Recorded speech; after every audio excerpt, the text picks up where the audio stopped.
Why can't APS just pay teachers more? Can my child really learn in a classroom of 30? Is public education as bad as the media and everyone else says it is? Everyone has an opinion about Albuquerque Public Schools. But where do you go to sort out fact from fiction and rumor? Right here. Welcome to the APS Open Book podcast with your host, Mark Goodrum. Hello, and welcome to our first episode of the APS Open Book podcast. My name is Mark Goodrum, and we are so excited that you have taken the time to listen to our podcast. You might be asking yourself, who is this guy, and why should I care what he has to say about Albuquerque Public Schools? Thanks for asking. I was a teacher for 33 years and now retired from APS. My wife and I are parents of two young men that graduated from Sandia High School. I am proud of the students, teachers, and staff of Albuquerque Public Schools. I felt it was important that the accomplishments of the schools, and particularly the students, should be showcased to the Albuquerque community.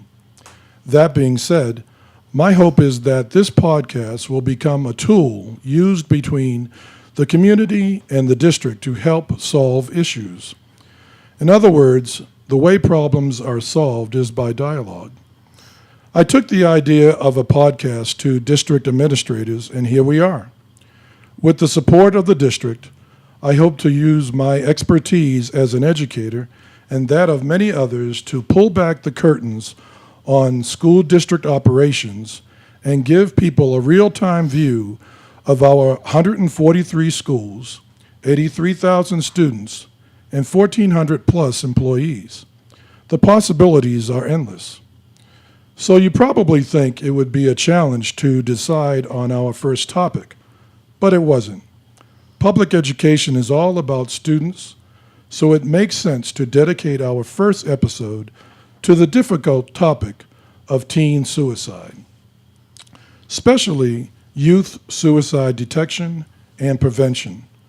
I think you will be rattled to learn just how often students contemplate suicide and relieved to know something is being done about this. Our guests today are Victoria Walreed, District Crisis Resource Counselor for Albuquerque Public Schools, and Nancy Wiggins, Special Ed Teacher at Grant Middle School, and Nick Estrada, a senior at Volcano Vista High School. Welcome, everyone. Thank you so much for being here. We sure do appreciate it. Thank you, Mark.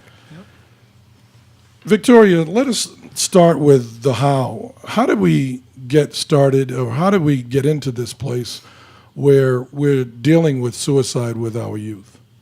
Well, I want to first say that it's a multi-layered issue. It's never as simple as one event happening in someone's life. The vast majority of people who become suicidal are dealing with a mental health issue, and then there are always many other layers to that. But suicide and youth suicide have been a problem in the United States for a long time. It's not really getting any better nationally. And even in New Mexico, it's not getting any better. We can certainly do better, and there's a lot we can do to combat it. But it's about, for young people, it's about having some very serious stresses in their lives, and some hard things happening, and then them maybe not having the coping skills they need, maybe not having the support they need, maybe not having the problem-solving skills they need, and not accessing help, or not having somebody notice that they need help and get involved. And that's kind of where it comes from for us. And I want to really highlight that young people today are under a tremendous amount of stress in their lives, or just a tremendous amount from all different angles, and that our young people are aware of their family's economic situation. They're aware of what's going on in the world, locally, nationally. Right. It's a lot to take in, and it's a lot to try to process and handle. It's a lot of stress. Sometimes I feel like it's too much information, but I mean, let's talk, for example, first the social media aspect of it. Mm-hmm. I mean, that should be, I'm sure it's on the top of the list of those stress factors? It's definitely one of them. I think Nick could probably speak better to that than I can as a high school student currently, and as a teen, of what, how that plays in a student's life. So honestly, I'd love to hear what you have to say. Sure. So I won't pretend to be an expert on social media. My friends listening to this probably know that I'm not really big on it. But just as a casual observer, I think it's one of the biggest influences in what teens see, what they think, what they buy. I think a lot of the time teens like to compare themselves to the people they see online. Whether, that's on any of the popular apps, Instagram, Snapchat, anything like that. They like to, see what celebrities are doing, and that can be good, but it can also be not so good because they try and live up to those ideals, and when they fall short, it leads to some issues like depression and suicide, these things that we're talking about today. And then along with that, there's the cyberbullying aspect of social media. It is online, and it's a little more anonymous than what you might see, face-to-face in school, in-person communication. So I think that anonymous aspect makes kids kind of feel a little more bold, say some things that they might not say in person, and that can have some negative consequences too. And, our words really have an impact, and I think people saying these words don't really realize it, but the people they're directed at definitely do. Yeah, and it comes back to haunt us again down the road. Nancy, tell us a little bit about the atmosphere in the schools when this tragedy comes in to play.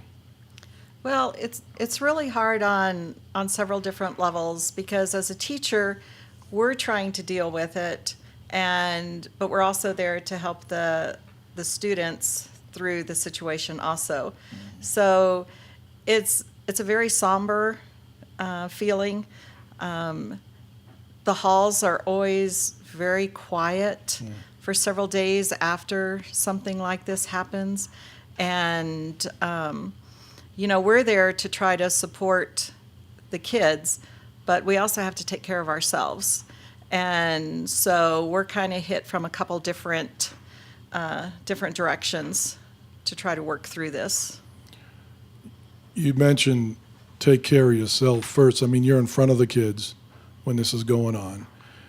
How do you do that? How does the adult, the teacher, I mean, I was there in the classroom, but fortunately I haven't had to deal with that.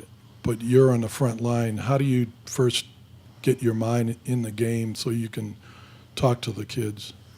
Well, the first thing is the district's really good about sending in people to help us out.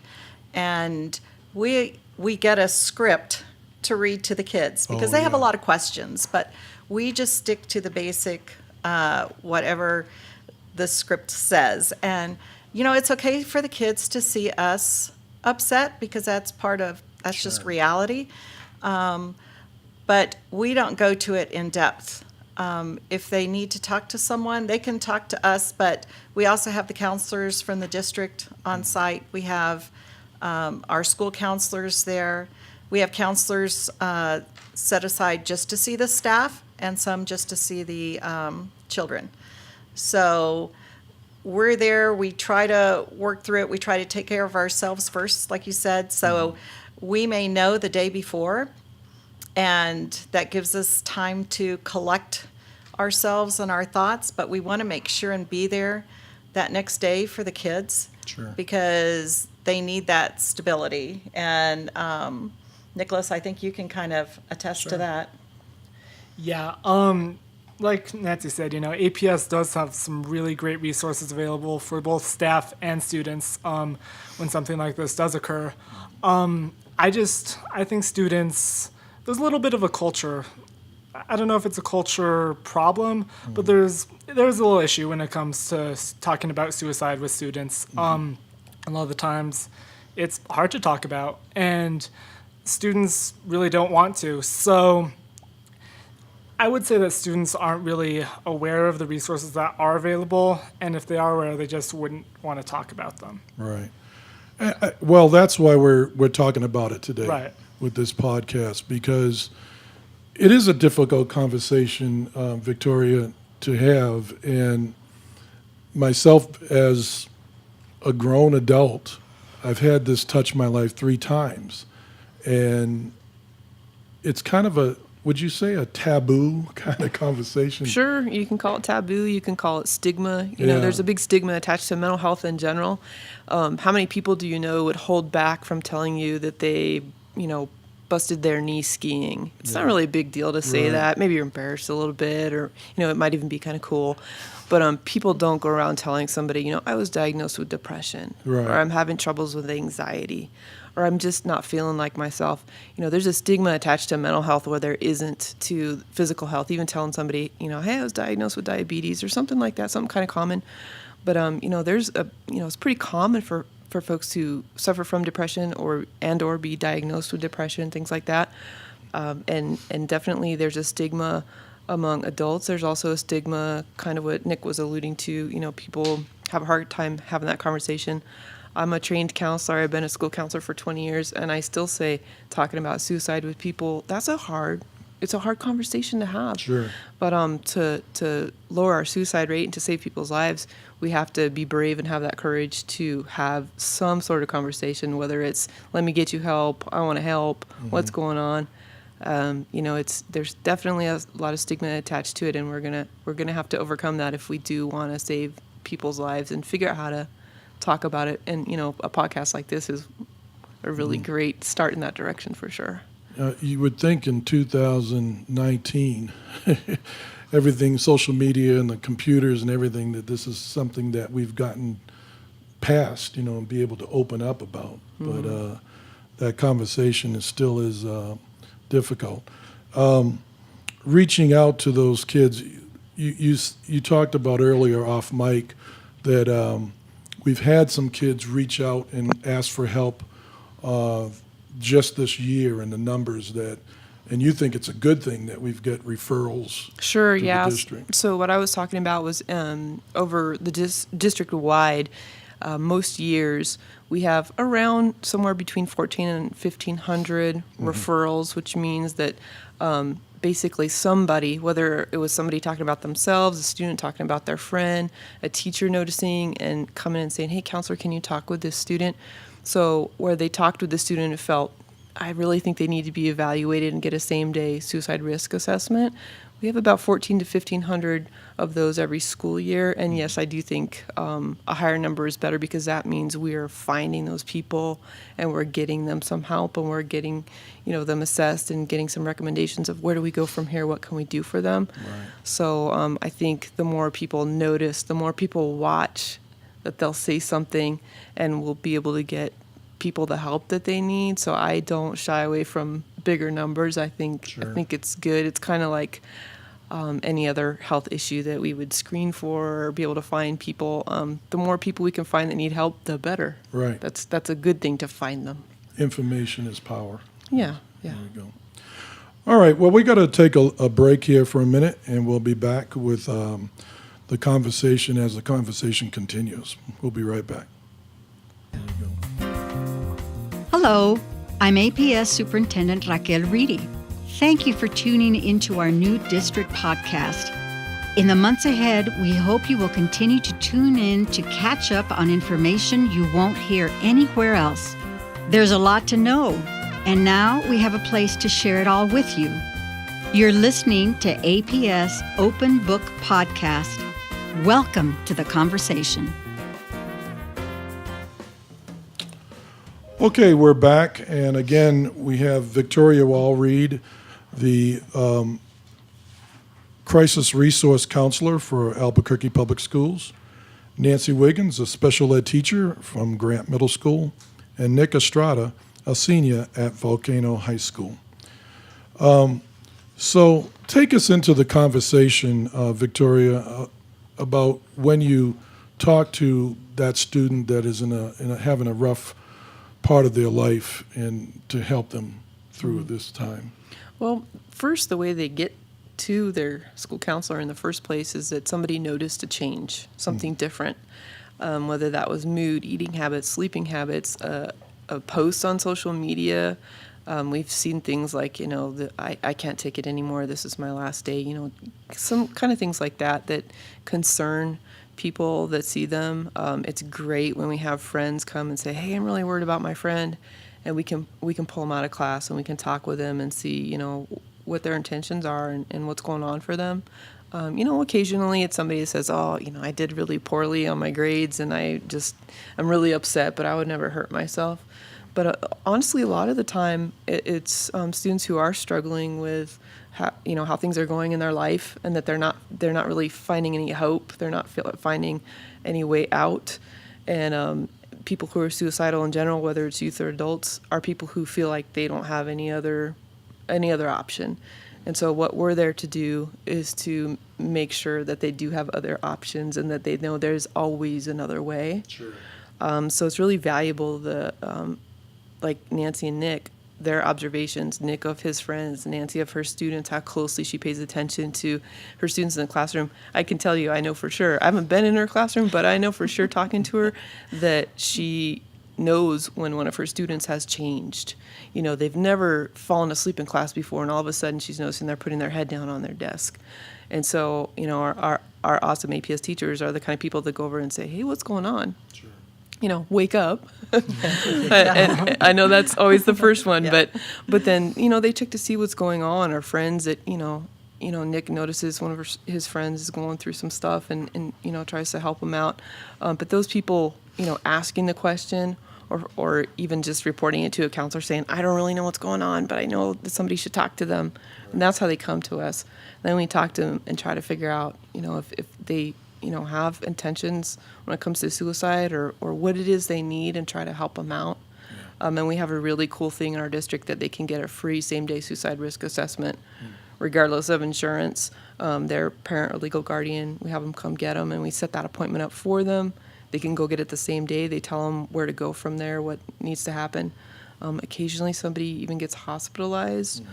Or they say, hey, it'd be great if you would come to therapy and, we can work on some of this stuff. You're not alone. Right. You're not alone. Yeah. And that's a big part of the conversations we have, too, when as counselors, we talk to them, we don't tell them we can fix everything. Sure. But we can help them out. It's going to get better. They're not alone. Mm-hmm. And this is not the only answer for them. There's a better answer for them. And that's a big part of it, Nick, don't you think? I mean, that you sure. are not alone. You've got your friends. Yeah. Especially in high school. I'm probably closer with my friends right now than I've been at any other time in my life. And for any students listening, just going back to what Victoria was saying, if you do see something, you know when your friends are acting differently, when something's up, you want to report that. You want to tell a counselor, tell a teacher, just tell someone, because you really don't want to, make that mistake and not report it. You just want to be there for people. And, I think everyone has someone there for them, and people don't realize that there's a lot more people that people care about people a lot more than other people realize. You hit the nail on the head. My buddy that I lost, I think that he felt like he was alone, and and I still struggle with it, but you have to understand that there's always somebody there for you. Sure. And Nancy, you see those students every day, and there are so many resources at Grant, and of course the rest of the district. Talk a little bit about those resources that are there. Well, it's really nice because our grade level teams meet once a week, and we discuss the students. And so it's a good time for those of us that have the same students can say, oh, do you notice this going on with this student? Or this is going on, is it happening in your class? So we meet once a week, and so that's very helpful to try to feel out what's going on with the students. If we feel like something's going on, we have several different pathways we can take. We have a wellness team that we can refer them to. We also have a school-based health center that has a therapist. I think it's 1 or 2 days a week at our school. And that, again, is available to all families at no cost. It can go through their insurance if they don't have insurance. the cost is covered. So we have several different things like that. We have the social worker, of course, at our school. We have 2 school counselors. So there's a lot of people that the kids can talk to. So if I notice something going on with a student, I can talk to them, and if they don't feel comfortable talking to me, I can say, would you rather talk to this person? Would you talk to this? We've even had them talk to the principal, and some kids just feel more comfortable. Sure. So there's a whole array of people that are there for the students that, like you said, sometimes realize it, but they really are. And then when we do have a situation happen, we have the district that comes in and helps us. And you guys have been great coming in and working with the teachers and the kids. And as you were talking, it came to mind that this whole environment that the teachers, the parents, the students put together at the school, if it's done right, it engulfs all these children, and you feel like you have that family at the school. And Right. these situations, I don't want to say they go away, but it's minimized at least. And I taught at Grant. I know the environment that you all put together there. And Volcano Vista, the same thing, that if you have that kind of family feeling there, and I'm a student going to school, then you feel like, I know I have somebody that cares about me, And so I can understand, Nancy, where you're coming from on that, and I really do applaud the schools for doing that. The services, Victoria, that are available, you have for the students, families, and the employees, correct? Right. We have employee assistance program services for employees, so therapists available for them. Mm-hmm. We have some for kind of crisis situations, and then for even more everyday stressors. Right. So we're, I think, pretty supportive. And I do want to say, even though you said it maybe it doesn't sound like much, but the connectedness that people feel is actually a big suicide preventer. Mm-hmm. So the more connected that people feel, that actually lowers the suicide rate. Right. So, what Nancy's talking about with community and, the whole school coming together and that support system, that connectedness does actually reduce suicide. Right. Right. And as far as students go, high schools especially have done a great job with creating clubs, whether it's Senate, honor societies, gamer clubs. There's pretty much something for everybody. And those are really great places to go meet friends, meet new people, and make those connections.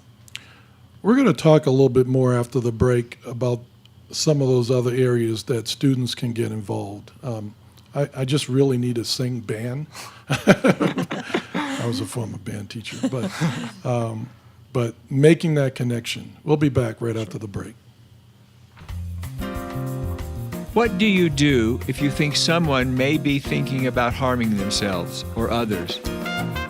I'm Dr. David Piercy, President of the Albuquerque Public Schools Board of Education, and we want you to know we care. If you or someone you know is in crisis, please call the New Mexico Crisis Hotline at 1-855-662-7474 or 1-855-NMCRISIS anytime, day or night. Okay, we're back with Victoria Walreed, District Crisis Resource Counselor for Albuquerque Public Schools, Nancy Wiggins, Special Ed Teacher at Grant Middle School, and Nick Estrada, a senior at Volcano Vista High School. And I know at Volcano Vista High School, there's so many clubs and things you can get into, particularly the band. Right. And the orchestra. And the orchestra, of course, and fine arts. But like we said, I need to say this first of all. When I was a kid, and the reason why I pushed band, the reason why I got into it, it literally saved my life. My dad died when I was 16 years old, and if it wasn't for the band and the band director at my high school in Massachusetts, I wouldn't be sitting here. And so I have a really big connection there. But talk about the connections there are at Volcano Vista. Sure. So, I've been lucky enough to be a member of my school's symphonic orchestra and student senate. And, in both those groups, I've just had some experiences and met some amazing people that would never have happened otherwise. And, meeting those people, making those connections, making those friends, that's something that's really helped me stay focused in high school, keep my eyes on graduation and the future. And I think if students, feel like there's no one out there like them, they should just look around a little bit, and there probably is. Yeah. Yeah. There is a place for you. Oh, for sure. Yeah. And there are students like yourself reaching out to them. Right. Absolutely. And that's the important thing, Victoria, is the reaching out. Like I mentioned earlier, my friend that passed away, it was difficult for me to come to terms with why he didn't reach out to me. Mm-hmm. And to be honest with you, I still think about that, and there isn't an answer for it. Sure. And it's hard because many of us, even as adults, don't ask for help when we need it. Yeah. And is it different with adults compared to kids? It's really pretty similar. Obviously, youth are going to have fewer coping strategies. They're going to not be as good at problem solving right. as adults. But we do have a very significant suicide rate in adults as well. Yeah. So it's a problem for us all the way around, honestly. But I think the key is that we just have to start asking more questions. When somebody thinks, man, I hope that person's okay, or I wonder if something's wrong, that should just trigger in you, oh, that means I should ask. Yeah. You can start out with, are you okay? But if you have concerns about suicide, you should just ask a person. Mm-hmm. Are you thinking about suicide? Are you wanting to die? There's nothing wrong with asking that. It seems like there is. If I don't know the person that well, mm-hmm. I feel weird. Sure. Then it's key to find somebody who can do that for you. Right. Whether, in schools we have these great systems set up with all these teachers that are, like Nancy talked about, their grade level meeting, and they talk about the students they're concerned about for all different reasons, whether it's how they're acting or how their grades are, stuff like that. There's this great system of people. So in school, even whether it's an adult or a student concerned about somebody, they can go to a teacher. All of our teachers in APS are trained every single year on what to do when they think somebody might be suicidal, or if somebody reports that to them. They're trained every year in that. Right. So we have a good support system. We have a plan. It's just finding those people. If it's a student and they feel like, oh, gosh, I don't really want to ask that, or I don't know them really well, but I know they're acting differently, and I've noticed, and they could go to an adult, and that adult's going to take care of it. And the school's going to get right on it. But then outside school, there's a really great 24/7 resource that we have available in our state. It's called the New Mexico Crisis and Access Line. And their number is 1-855-662-7474, or it's just 1-855-NM-CRISIS. And somebody answers the phone 24/7. This is a licensed therapist. And they have Spanish and English available. Anybody can call. Okay. Even students can call. They can call for themselves. They can call for somebody else. Right. Anybody can call that number. Any time of day or night can call that number, and you don't even have to give your name if you don't want to. Right. But you can talk. You can even call and say, "Hey, I'm worried about somebody, and I don't even know what to do about it," or "I'm worried about my friend. They're at home. I'm at home. We live across town. I don't really know what I'm supposed to do." Sure. I'm afraid to call 911. Many people are afraid to call 911. I know we have APS students whose lives have been saved by their friends calling 911 for them because of things that they texted to them. Yeah. And so they called 911 and said, "Help! I don't know what to do." That's crazy. And that's this year. Yeah, and I would venture to say that's probably almost every year that we have brave youth that are doing things like that. Add in with adults that are noticing what's going on and asking these questions. But, it's just breaking that code of silence of, wondering in your head, I wonder if they're okay. I wonder if they have something going on. We have to do something about it. And when we talked about this earlier, I think, Nick, you were the one that mentioned this. You'd rather be embarrassed or have your friend mad at you than the worse. Oh, for sure. Yeah, there's no question right there. Yeah, just step up. Right. Yeah. I wanted to get in, Nancy, about, because I always go back to the that first year teacher. We were all there. Yeah. And I know that you said that the district has a training, right, Victoria? Mm-hmm. Yeah. But God forbid that I'm that first year teacher, and then I've got this in front of me. Talk a little bit about to that teacher. What do you think? Are you talking about before something happens or Yeah, after getting something has happened? prepared. Yeah. Well, we can take the training, we can talk. Nothing really prepares you for Right. that. But just having the support there, and like you said, our school, we're really lucky because we have like a family atmosphere with the staff. Sometimes dysfunctional, but it's a family. And, that really helps. Just being there for each other Yes. is the really big thing. Right. And having a mentor, a teacher there that you can bounce something off. Right. Right. First year teachers also have a mentor. In APS, I'm part of that program. Right. And so, we try to talk to the brand new teachers and help them through the year, not just with the academics in their class, but also with the mental well-being of the new teachers, because it is tough. They're going through a whole lot. So with the training and the support, that's pretty much how we try to work with the new teachers. Sure. But the support's, really big.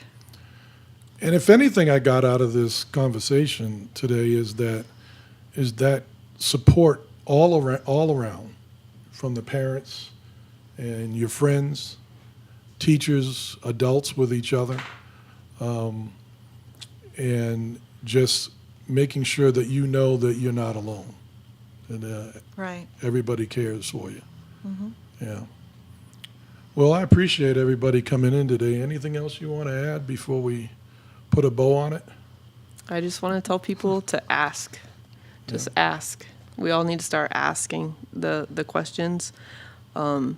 It's nobody's fault, and we don't need to look at it that way, and we need to ask. We need to talk and not stay silent.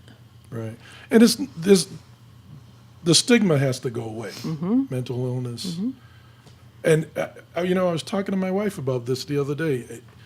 Don't we all have some form of mental illness? I know I do.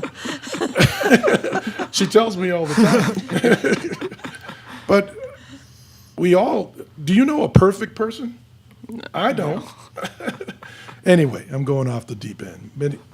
Thank you so much for listening to our podcast. We hope you enjoyed it. I want to thank you all for being here today and taking the time for our first podcast, and I really appreciate that so much.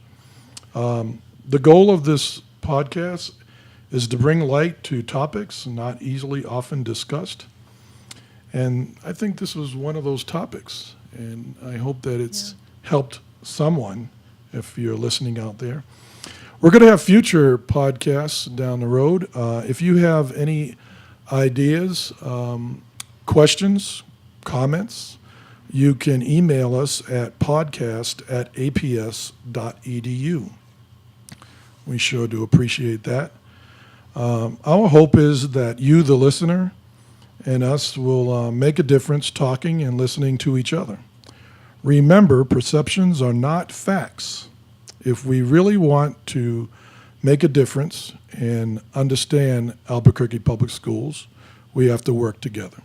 So this is our attempt to do that. I want to thank you for listening. I always want to end with always keep smiling, and you have a great day. Great day. This podcast is produced by Albuquerque Public Schools and KANW Public Radio. Special thanks to KANW Program Director Kevin Otero. Stay tuned for more meaningful conversation in the months ahead.